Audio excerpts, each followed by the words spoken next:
There was one strategy that allowed me to take the same exact trade 4 times 3 days in a row. In this video, I'm going to show you how easy this strategy is and how I used it this past week in my own trading. With this strategy, I'm just using one simple indicator, that is VWAP.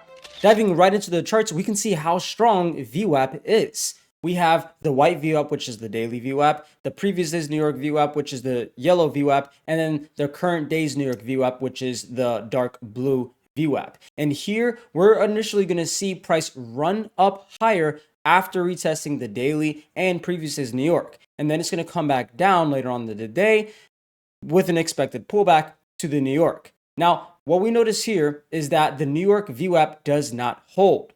So we allow it to come back down to 2 VWAPs, which are technically 2 levels of support. And with these 2 levels of support, we can expect strong support down here because there are 2 key levels basically aligning with each other.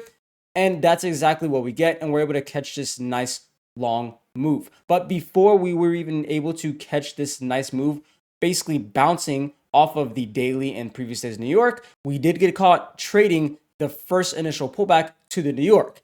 It looked like it held for a little bit on the lower time frame, but soon after it went right back down, stopping us out. But again, we cannot always expect to win every single trade, which is why I later on took a second try playing the bounce play off of the daily and previous day's New York. We can see here that structure is clearly making higher highs, higher lows, and that this pullback down to the daily and previous day's New York is just a pullback to continue the bigger picture's uptrend even higher. Moving on to the very next day, I was able to catch an almost identical trade playing the bounce off of a key level VWAP.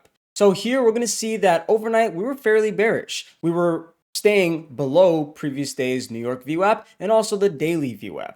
But right in the New York Open, we were actually able to break above both of those VWAPs and basically maintain above the New York VWAP pretty much almost all the morning session. So what I wanted to do after seeing such a nice move higher, breaking all these key levels, I wanted to see a nice pullback to where I can then put my long in to ride this uptrend that I am seeing on the higher time frames. So we're going to see that price on the lower time frame is actually breaking below the previous day's New York, and daily just for a brief moment. If we're looking at the lower time frame, we may be like, oh wow, we're selling off. What the heck is going on?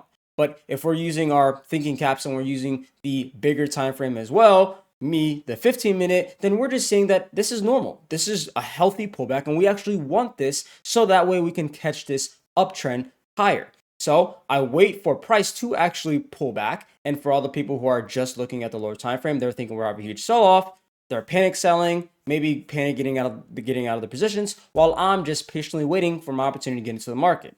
So once I see that we break below these VWAPs, but then we break back above them, to me, looking at 15-minute, this is just a higher time frame bounce. If we're looking at the 15-minute, yeah, we closed once below these VWAPs, but we only stayed below them for about 5 or 10 minutes. Not a lot of time. So looking at the 15-minute, I had confidence to take a long once we in fact broke back above the previous day's New York, basically clearing our way, keeping us above all the VWAPs. And again, if we look at the lower time frame, as long as the daily VWAP holds, my trade is never invalidated. To me, this little drawdown right here doesn't scare me at all. I'm not going to cut my trade early. I'm not going to take any off because there's a nice possibility to where price can make a higher low, and you have to understand that trends move like up and down. They don't just go in a straight line. If we're on an uptrend, we're trading long, we're going to be trading higher highs, higher lows, right? So I'm expecting for this to be a higher low on the smaller time frame. We got a nice pullback, higher low on the bigger time frame.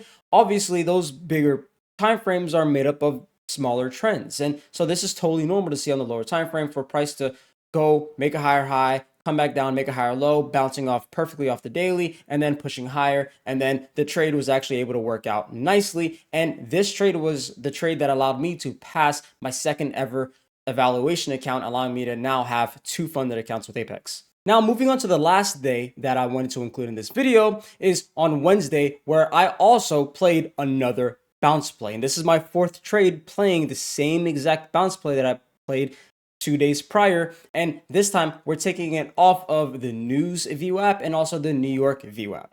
Now, in the beginning, towards 10:30, leading right before that initial balance is set, we're going to see that price is staying below the daily. I do not want to buy against the daily or take a position against the daily. I do not do well in that regard, which is why I did not take this first pullback or bounce play opportunity that we see here. I didn't know if price was just going to make a lower high and then continue lower because we rejected the daily right here. But after seeing that we were able to get above the daily and kind of stay above the daily, this was a really good sign for me to be like, okay, the longs may be ready here. I just have to be careful for the previous days in New York, and that's going to be my target where I should take profit, and that's where I do take profit.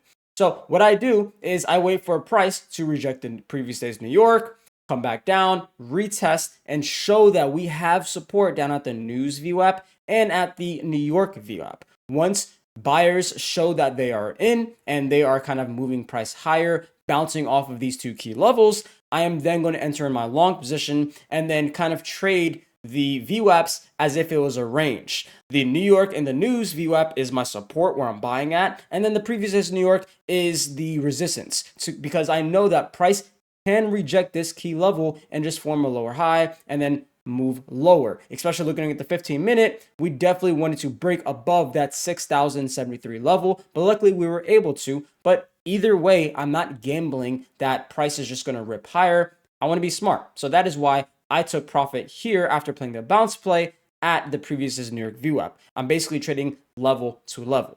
This is my month so far. It's honestly one of my best months because of how much clarity I have and confidence within my own trading and setup. I would not be able to perform this way if I am not able to read price action properly. So that is why I made this video, just so you guys can understand how I read price action, how I've learned how to read price action.